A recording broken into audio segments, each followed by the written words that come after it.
حضور نبی اکرم صلی اللہ علیہ وسلم نے فرمایا، جب اللہ رب العزت بندے کو کوئی نعمت عطا فرماتا ہے اور وہ بندہ اس نعمت کے ملنے پر الحمدللہ کہتا ہے تو بندے نے جو شکر ادا کیا وہ اسے ملنے والی نعمت سے افضل ہوتا ہے۔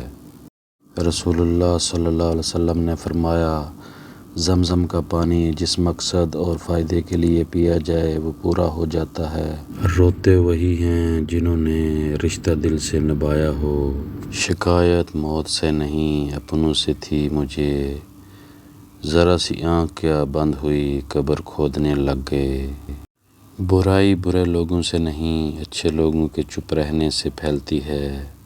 کسی کا حال دیکھ کر کوئی فیصلہ نہ کرنا، کیونکہ ہر ولی کا ایک ماضی اور ہر گناہ گار کا ایک مستقبل ہوتا ہے۔ خاموشی نامناسب سوالوں کا بہترین جواب ہے اور مسکراہٹ ہر حالات کا بہترین رد عمل ہے۔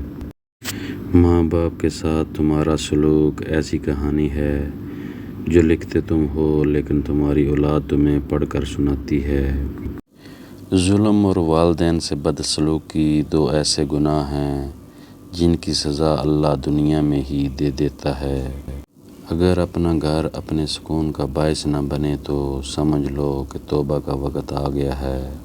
نہ کر نصیب سے اتنے گلے اے انسان، جب اللہ راضی ہوتا ہے تو ہر چیز مل جاتی ہے۔ رونا بہت بڑی ذلت ہے اگر انسان کے سامنے ہو، بہت بڑی عزت ہے اگر رب کے سامنے ہو۔ خود کو تلخ ماضی کا قیدی نہ بناؤ، وہ زندگی کا ایک سبق تھا، عمر بھر کی سزا نہیں۔